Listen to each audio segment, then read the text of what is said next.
RSS ನ ಅಜೆಂಡಾನೇ ಬೇರೆ ಇದೆ. ಚಿಕ್ಕ ಮಕ್ಕಳಿಂದ ಹಿಡಿದು ಹಲವರು RSS ನಲ್ಲಿ ಭಾಗಿಯಾಗ್ತಾರೆ, ಬ್ರೈನ್ ವಾಶ್ ಮಾಡ್ತಾರೆ. ಇಂಥ ಚಟುವಟಿಕೆಗಳು ಸ್ಟಾಪ್ ಆಗಬೇಕು ಅಂತ ಹೇಳ್ತಿದಾರಲ್ಲ. ಅಲ್ಲ, ಅದಕ್ಕೆ ಹೇಳಿದ್ದು ಇವರೆಲ್ಲ ಒಂದು ಸರಿಯಾದಂತಹ ಮಾಹಿತಿ ಇಲ್ದೇನೆ ಹೇಳುವಂಥವ್ರು. ಎರಡನೇ ಪಾಯಿಂಟ್ ಹೇಳಬೇಕು ಅಂದ್ರೆ, ಇವತ್ತು ಜಗತ್ತು ಬಹಳ ಫಾಸ್ಟಾಗಿ ಓಡ್ತಾ ಇದೆ. ಒಂದಷ್ಟು ನಿಮಿಷ ಕೂತ್ಕೊಂಡು 5 ನಿಮಿಷ ಕೂತ್ಕೊಂಡು ಚರ್ಚೆ ಮಾಡೋಣ ಬಾರೆ ಅಂದ್ರೆ, ಇಲ್ಲಪ್ಪ ಅಲ್ಲೆಲ್ಲ ಹೋಗ್ಬೇಕು, ಎಲ್ಲೆಲ್ಲ ಹೋಗ್ಬೇಕು. ನಾನು ಎಲ್ಲರೂ ಓಡ್ತಾ ಇರೋದೆ, MG ರೋಡ್ಗೆ ಹೋದ್ರೆ ಗೊತ್ತಾಗ್ಬಿಡ್ತು ಎಲ್ಲರೂ ಯಾಕೆ ಹೋಗ್ತಾರೆ. ಒಂದು 2 ನಿಮಿಷ ತಡೆ ಅಂದ್ರೆ ಅವನು ಅಲ್ಲೇ ಬೈಕ್ ನುಗ್ಗಿಸ್ತಾರೆ. ನಿಜ. ಅಂದ್ರೆ ಈ ಜಗತ್ತಲ್ಲಿ ನೀವು ಇಂಥದೊಂದು ಡ್ರಾಪ್ ಹಾಕಿದ ತಕ್ಷಣ ಅದು ಹರಡ್ಕೊಬಿಡ್ತದೆ, ಬ್ರೈನ್ ವಾಶ್ ಮಾಡ್ಬಿಡ್ತಾರೆ ಅಂದ್ರಲ್ಲ. ನಾನು ಅದಕ್ಕೆ ಹೇಳ್ತೀನಿ, ಇಸ್ಕಾನ್ ಒಳಗಡೆ ಇಸ್ಕಾನ್ ಸ್ಟಾರ್ಟ್ ಆದಾಗ ಒಂದು ಫಸ್ಟ್ 5-6 ವರ್ಷದಲ್ಲಿ ಒಂದಷ್ಟು ಅದ್ರ ವಿರುದ್ಧವಾದ ಒಂದು ಅಲೆ ಇತ್ತು. ಹೆಂಗು ಜನರೇಷನ್ ಅವ್ರನ್ನ ಒಳಗಡೆನೆ ಇಟ್ಕೋತಾರೆ, ಇಂಜಿನಿಯರ್ಸ್ಗಳನ್ನೆಲ್ಲ ಇಟ್ಕೊಂಡು ಅವ್ರಿಗೆಲ್ಲ ಡ್ರಗ್ಸು ಗಿಗ್ಸೆಲ್ಲ ಕೊಟ್ಬಿಟ್ಟು ಹರೇ ರಾಮ ಹರೇ ಕೃಷ್ಣ ಹೇಳಿಸ್ತಾರೆ ಹಾಗೆ ಅಂತ. ಒಳಗಡೆ ಎಲ್ಲ ನುಗ್ಗೆಲ್ಲ ನೋಡಿದ್ರೆ ಏನೂ ಇಲ್ಲ. ಇದನ್ನ ನೀವು ಇಷ್ಟಾಗಿ ಹೇಳಿದವರು, ನಾನು ಇವಾಗಲೂ ಹೇಳ್ತೀನಿ, ಯಾವ್ದಾದ್ರು ಮಂದಿರಗಳಲ್ಲಿ ಮಸೀದಿಗಳಲ್ಲಿ ಏನು ಪೊಲೀಸರು ಒಳಗಡೆ ಹೋಗಿ ನೋಡ್ತಾರೆ, ಇವತ್ತಿನವ್ರಿಗೆ ಯಾರಾದರೂ ಮದ್ರಸಗಳಲ್ಲಿ ಮಸೀದಿಗಳಲ್ಲಿ ಒಳಗಡೆ ಎಲ್ಲ ಹೋಗಿ ನೋಡ್ಕೊಂಡ್ ಬಂದಿದ್ಯಾ? ಏನಿದೆ ಏನಿಲ್ಲ, ಏನಾಗ್ತಾ ಇದೆ ಅರ್ಥ ಆಗ್ತಾ? ಇವರು ವರ್ಷಕ್ಕೆ 1 ಸಾರಿ ವಿಜಯದಶಮಿಯಲ್ಲಿ ಈ ಪಥಸಂಚಲನ ಮಾಡ್ತಾರೆ. ಬನ್ನಿ, ಕೇರಳ ಮಂಗಳೂರಿನ ಬಾರ್ಡರ್ನಲ್ಲಿ PFI ಅವರು, SDPI ಅವರು, ಇನ್ನು ಆ ಸಂಘಟನೆಯವರು ಅವ್ರದೇ ಆದಂಥ ಯೂರಿನ್ ಫಾರ್ಮ್ ಹಾಕೊಂಡು ಅದು ಬ್ಯಾನ್ ಆಗೋ ಮೊದಲು ಎಷ್ಟು ಸರಿ ಅವರು ಇದು ಮಾಡಿಲ್ಲ? ಅದೆಲ್ಲ ಇವ್ರಿಗೆ ಬಂದಿಲ್ವಾ? It is a appeasement for the Muslims. ತಮ್ಮ ಓಟು ಬೇರೆ ಕಡೆ ಹೋಗಬಾರ್ದು ಅನ್ನೋದಕ್ಕೆ ಆ ಮುಸ್ಲಿಮರಿಗಾಗಿ ಇವರು RSS ನ ಬೈತಾ ಇರೋದು.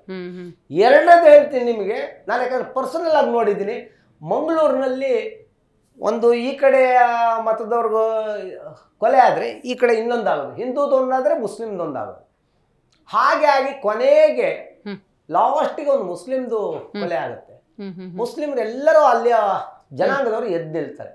ಈ ಸರ್ಕಾರ ನಮ್ಗೆ ರಕ್ಷಣೆ ಕೊಡೋದಿಲ್ಲ, ನಾವು ಈ ಸರ್ಕಾರದ ಪಕ್ಷದಲ್ಲಿ ಏನು ನಡೀತಾ ಇದೆ ಅದೆಲ್ಲ ರಾಜೀನಾಮೆ ಕೊಟ್ಬಿಡೋದು ಅಂತ ಹಿಂಗಂತಾರೆ. Okay okay.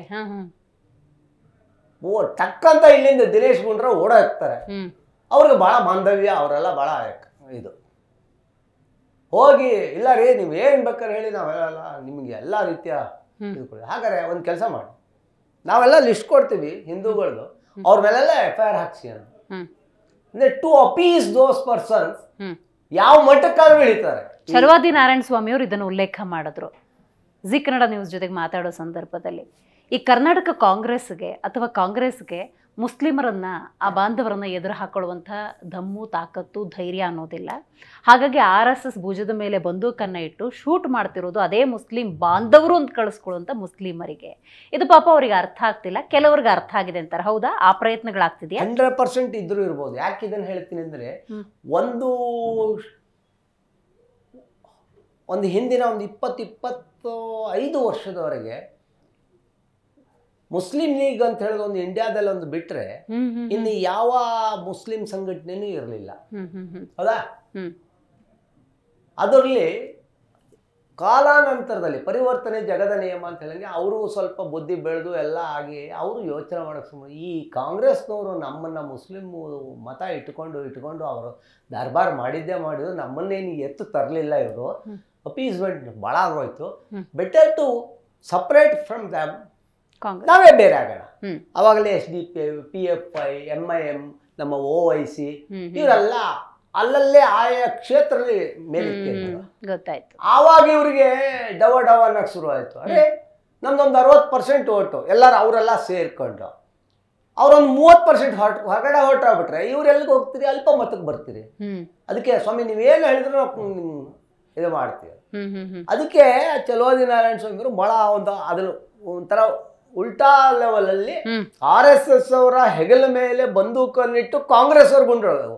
ನೀವು ಗುಂಡೊಡೆದವ್ರು ಯಾರು ಅಂತ ಹೇಳಲಿಲ್ಲ, ಗುಂಡೊಡೆದವ್ರು ಕಾಂಗ್ರೆಸ್ ಅವರೇ. ಯಾರು ಹೊಡೆದ್ರು ಅಂದ್ರೆ ಮುಸ್ಲಿಂಗೆ ಹೊಡೆದಿದ್ದು.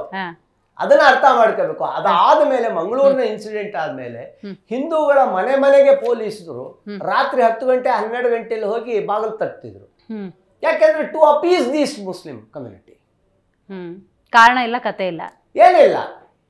ಅದಾದ್ಮೇಲೆ ನಾವು ಹ್ಯೂಮನ್ ರೈಟ್ಸ್ ಹಾಕ್ದೋ, ಆಮೇಲೆ ನೋಟಿಸ್ ಆಯ್ತು. ಈಗ ಯಾವುದು ಇಲ್ಲ, ಸದ್ದು ಗದ್ದಲ ಇಲ್ಲ.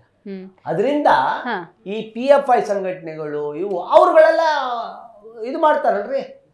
ಇವತ್ತು ನಿಮ್ದು ಅವರ ಹಬ್ಬಗಳಲ್ಲಿ ಅವ್ರ ಮೆರವಣಿಗೆ ತೆಗಿತಾರೆ, ಅವರು ಸಹ ಇದು ಮಾಡ್ತಾರೆ. ಅದೇ ನೀವು ಕಣ್ಣಿಗೆ ಬೀಳಲಿಲ್ವಾ?